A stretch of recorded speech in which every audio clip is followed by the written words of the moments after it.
Hi, this is Craig, and in this video we are going to remix and master the final version of Kenny's song, a song I've been recording from start to finish. Let's do it.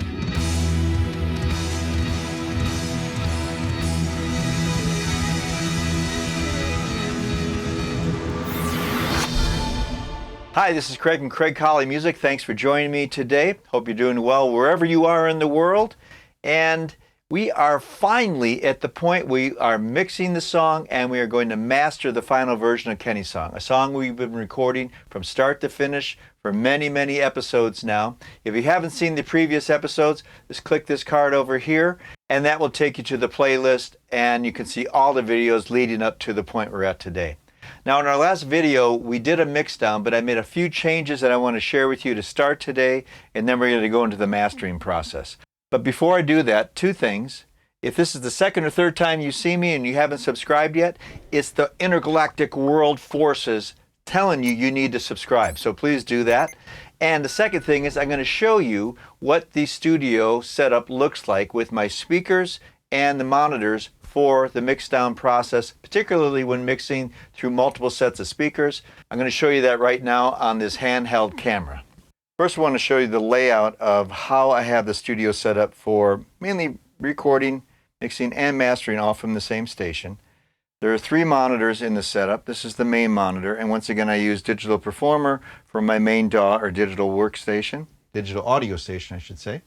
Second monitor here that is used for plugins, and in this case you're seeing the ATEM software on that screen there.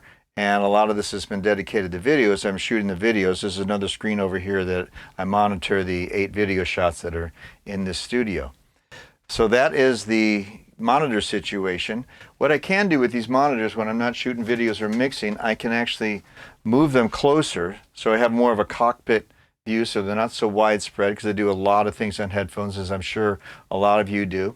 But for now I have it set up so I can move out of the way so I can get a pretty good shot from the speakers. The speakers I have set up is a set of KRKs, older ones, non-powered, and they still sound really good. And they're not the greatest speakers, but at the same time, I have multiple speakers so I can monitor sounds from different sources, and I'm going to show you that right now.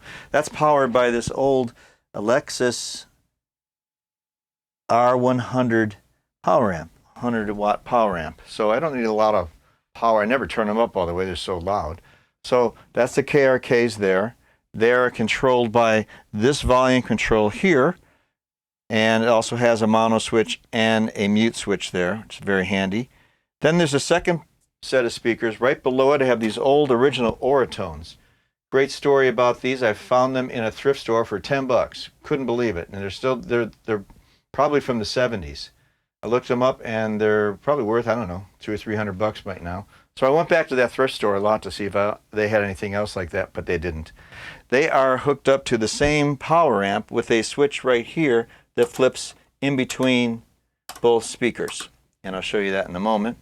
Then over here I've got a set of Altec Lansing with a subwoofer computer speakers. And I use those quite a bit only because it has a subwoofer hooked up to it, which is pretty common in modern sound systems and home sound systems, and even the way we listen to most of our music.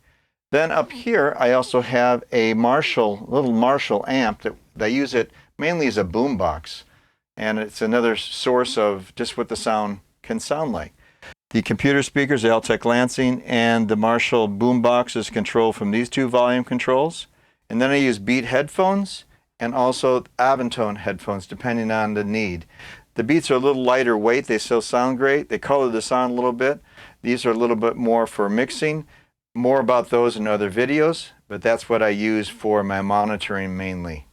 And I also save mixes and listen to it through my earbuds and other headphones through iPhones and iPads, and sometimes just listen to the phone itself. A lot of people actually do that. So that's an overview of what the studio setup is. Now I'm going to turn on the speakers individually so you can hear the difference in them. Even though it's not going to be great sound sonically, you'll be able to at least get a gauge of the variance of the sound. And it's going to go through this lav mic that I'm wearing, so it's not going to be great, but you get an idea. And then we'll get into the mixing of the song. So I'm going to play a little bit. I'm going to start with the main speakers.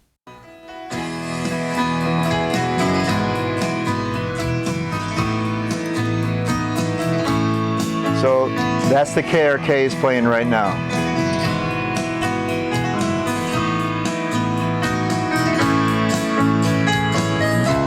And then I would switch them down here to the oratones.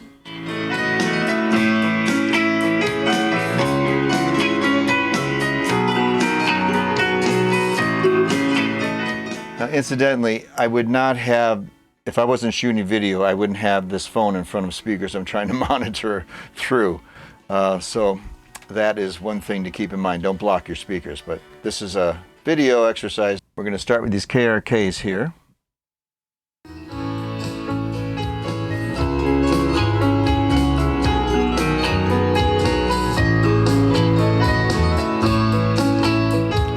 And then I'm switching, using this switch here, to the oratones, which are below.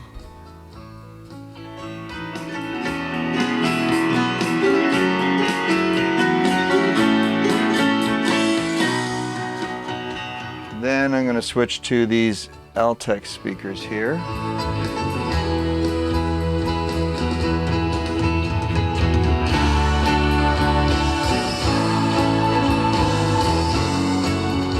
And you can tell there's a lot more bass on that because it's got a subwoofer behind. And then we're going to go to this Marshall here.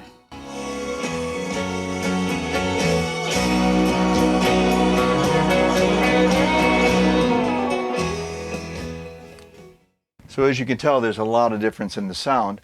Now I was recording that through this lav mic, so it's not going to sound great, but you get an idea of the different sound. You can have them all on independently or a few of them on at the same time. And I find it very useful. I also monitor other music through it to get a sense of what it sounds like on songs that have been mixed other places. It's a good idea if you want to match music to other music mixes that you like, even if you don't have the greatest speakers, as long as they're set up properly and you're getting a reference of what something you like sounds like and you're trying to compare it, and the ones that you like sound good through your own speakers, then there's a chance you can make your mixes sound like that as well. A little tougher trade-off when you don't have all the equipment, maybe the musicians, and maybe all the things they had to work with. Let's go to the mix of this song and show you the changes that I made. If you were familiar with the last video that I did where we went through the mixing of all the instruments and how everything was set up, you might want to review that first on this card here. Go back to that other video and I'll bring you up to speed. So I'm going to show you the changes that I made and turn off a couple of things to start with. Come back to that. So the first thing I did is I added a little bit of reverb to the grand piano, and let me go to the piano part here.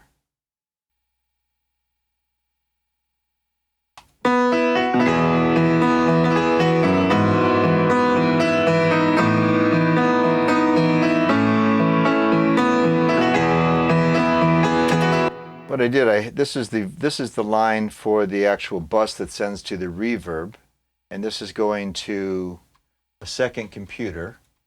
Pull this over here so you can see it. I have another version of Digital Performer already operating on a second computer because these reverbs take so much energy to operate, especially the Abbey Road plugins. You can see they're just hogging all the bandwidth. The reverb I'm using on this piano is the Spaces 2 by East West. And as I play the piano part, I kind of bounce these screens around. I'm going to go back and play the piano part. Bring that screen back up. I'm using the screen share. And you can see the reverb coming in here, and that's the output of it. Actually, I'll play and stop. You get an idea how much is on it. And then when it comes to this point here where the band comes in, the reverb goes basically to zero because you just don't need it. There's a lot of other things happening. So I'll play that part.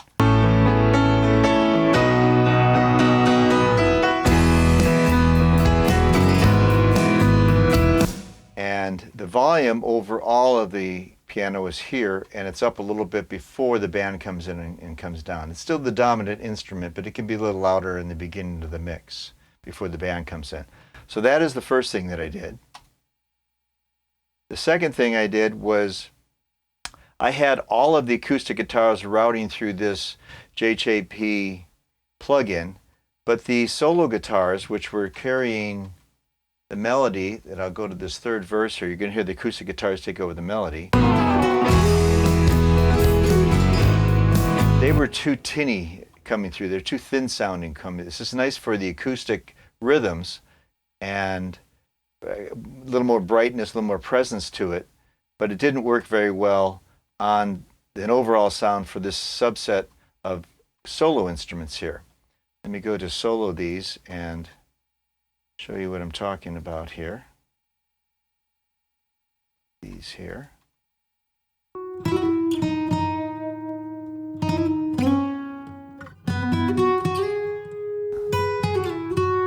So what I did with that, I had the CLA 3A already on it, which fattened it up a little bit, but then I added this plugin by Waves called Vitamin. And I love this plugin because it has a lot of different things you can do to the sound and monitor those changes. I'm not going to go deep into the Vitamin plugin right now, but I am going to play this again and turn off some of the turn on and off some of the components of it, get an idea what it's doing. First of all, I'll bypass it and then turn it on.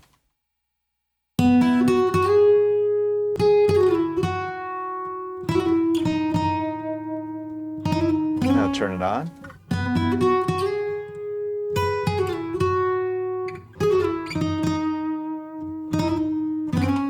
Very subtle, yet it works well in the mix. Now I'm going to go back and I can solo the actual EQing that's happening with the plugin.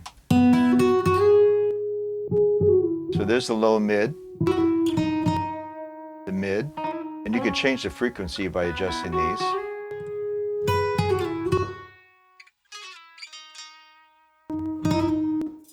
And that's the high.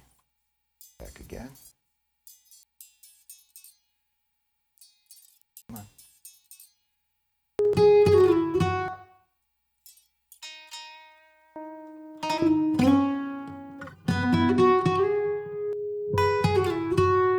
So it works really well to brighten it up. And now I'll put it back in the mix and play it again with it on and off.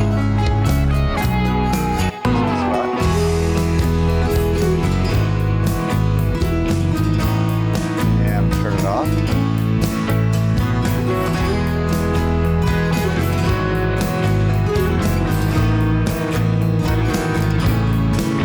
Now you may think it's not that different, and in a way it isn't, but when you listen to it through multiple different sets of speakers, it's actually quite different.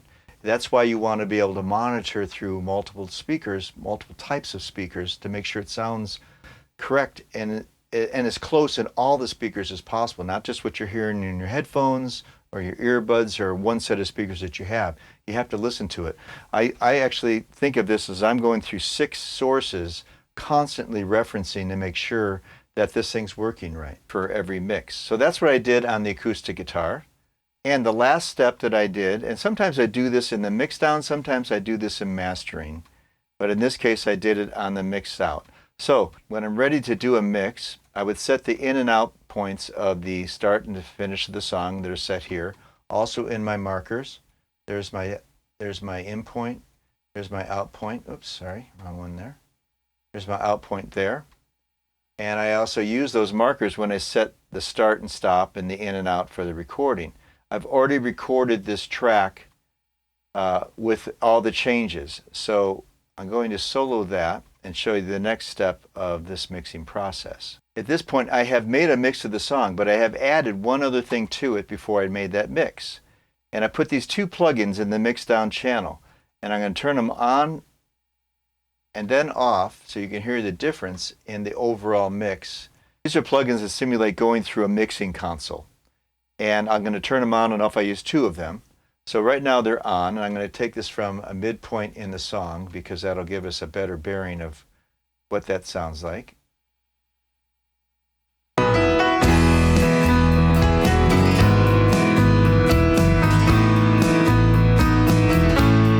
Now I'm going to turn them off.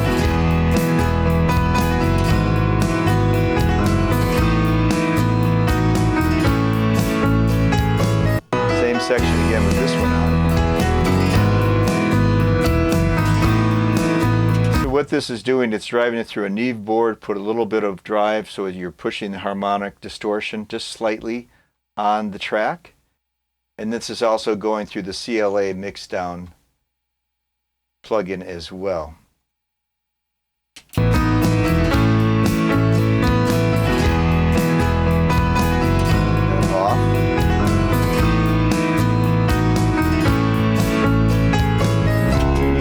really kind of pulls everything together. I'll do other videos on how I actually use this, but I wanted to show you what I have actually done. These are simulating a board that I wish I had to work through, but I don't, so we work in and out of the box, and this is what I use to simulate that, and they actually work really well. They add clarity to it and tighten it up and fullness, and it's a great sound. So this is going to create the final mix that I've already transferred out using these two plugins on the tail end of this project, which is this track here. So that has those plugins added. That is completely mixed out, and I have saved that track. Now I'm going to close this sequence and open up the mastering sequence that has this track imported into it. Give me a second here. All right, now I've opened a mastering sequence, and this is the track that I have imported from our final mix. This had those last two plugins added to it on the mixdown. Now we'll go into the mastering phase. In this mastering software, the sample rate is 44.1, and I recorded at 48.1, so the track has been converted to match this format. Now going forward, the song is loaded in. I've already trimmed up the beginning. I'm going to zoom way into that. You can see how close I get to where it starts. So a little bit of space there. And then I set an in point, and I just call it top. Go to my markers here. Top, and then I also set an end point when the actual piece is over. And I do this for several reasons. It's easy if you want to copy this and export it as a chunk or a sound bite, because then it just automatically works within the markers when you select it. But it also gives me a range for when the in and out points are set exactly the same way as I did it in the last mix. And I don't really need to do, we're not recording on this, but we are bouncing out. So I want to have a start point and a stop point. Now the plugins that I use, these are secondary plugins that sometimes I will use them or try them, but I'm not using them in this mix. You can actually see that these two here were the same as I had added previously. So these plugins right here, sometimes I will add them in a mastering link instead of a mix link. But this case, I did it the other way around. I don't need them on to be passed through, because theoretically you could pass it through in this chain here, so it hits this one first, then this one, and then accessing the mastering plugins. So I'm going to close those, and in this case I'm using the Abbey Road Suite mastering plugin, and I also use these meters to monitor the level, and also this Waves plugin to monitor level as well.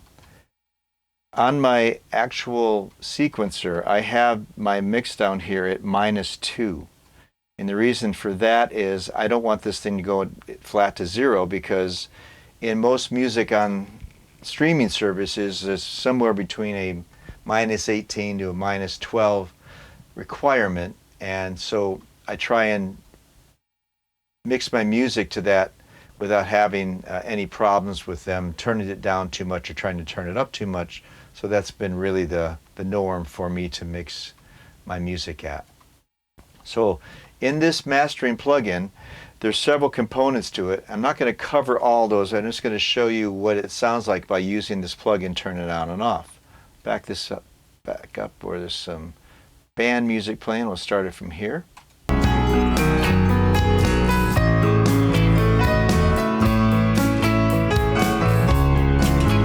So that's without it, and I'll turn it on now.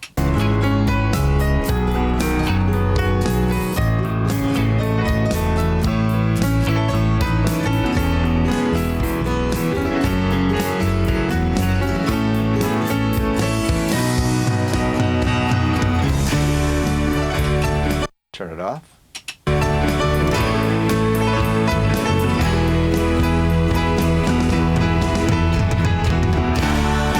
Back on.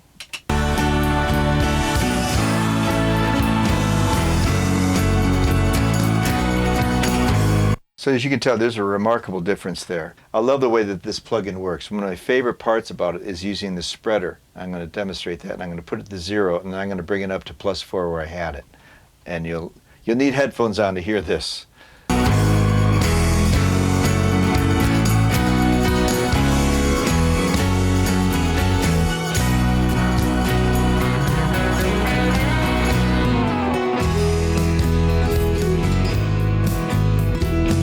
Without it, on 0.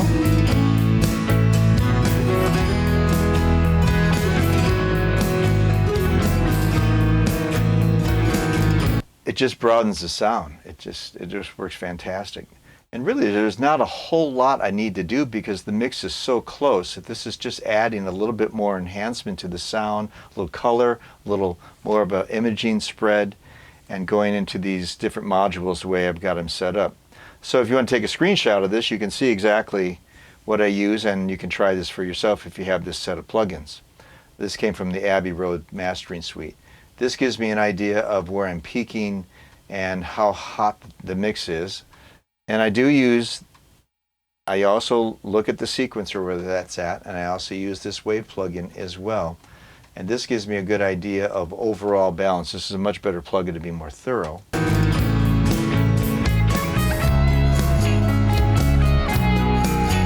So this gives me my short-term peaks and my long-term. So this is somewhere around 16. Maybe it could be a little hotter, but for what I'm doing, I know it's fine. It's so minute that all the streaming services, they add something to it anyway. They're still going to adjust it. I just don't want them to adjust it where it's going to squash the sound or make it sound worse because they add something or take something away because of the processing they use before they'll stream it. So that is the mastering piece of this. And once again, I would reference this through all my different speakers. Obviously, we're doing it with headphones for this demonstration, to listen to it and make sure everything is balanced and sounds as similar as possible in all the different speakers. Take it out into your phone, listen to your earbuds, put it through a system. Listen to it as many places as you can to make sure it sounds good and sounds competitive. I mean, really, when you think about, you're going up against millions of other tracks that people are listening to, and you've got to be competitive. It's got to sound just as good, if not better. It's got to be something unique about it. At least balanced where it's not going to sound like, wow, what is that track compared to all the other ones I'm listening to? You want it to stand out, but still blend a little bit at the same time. Make sure it's sounding very, very professional. And that's how we achieve that on this song and the majority of the songs that I do. If you do want to help me out in any way, you can add my music to your playlist on Spotify or Apple or Prime, whatever you use. That would help tremendously. If you want to hear it, just ask Siri or Alexa to play Craig Colley music, or just look it up and you'll find it. You can hear finished tracks using this exact technology and plugins and this process to make the sounds that I create. So at this point, we are actually finished with this track. What will happen next, this will get bounced out as a finished copy, and then it is ready to market. Believe it or not, we've come all the way to the end of the recording and mastering process. I can't believe it myself. I'm so glad that you joined me on this journey. The next thing coming up is how we're going to prepare this to market it and to release it and to have it streamed on the multiple different services out there that are available so you can get your music out there. And right now it's in a WAV format at 44.1K CD quality. Not that anybody's making CDs these days, but if you do, this is the standard that you want to use and it will work for that as well. Converting it to the MP3 before you are going to stream it or submit it to the streaming services, there's a process for that we'll cover in the marketing section that's coming up in the next video. So if you're here visiting for the first, second, or third time and you haven't subscribed yet, subscribe, that'd be great. And like the video and ring the bell. I'm starting to broadcast and stream live, so you'll be notified if you ring the bell of when those things happen. That would be great if you could join me on that. Any comments that you have, if you're interested in working on one-on-one with me, I'm available for that kind of consultation as well. And I'm thanking you for taking this long journey with me. It's a lot of steps we took, but I wanted to show you exactly what happened in the process. Just take a song from start to finish. And I'm going to create a before and after video to show where we started, the process in between, and the end result, which we have just finished today. So to end this video, I'm going to play the track in its entirety and for you to enjoy and share, and I will see you in the next video. Thanks for watching. I'm going to turn off my mic to do so and play it from the top.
Craig signing off from Craig Colley Music. Hope you enjoyed it. Next step is marketing, getting this song out there for the world to hear. Thanks for joining me. We'll see you in the next video. And it's me turning this thing off again. See you next time.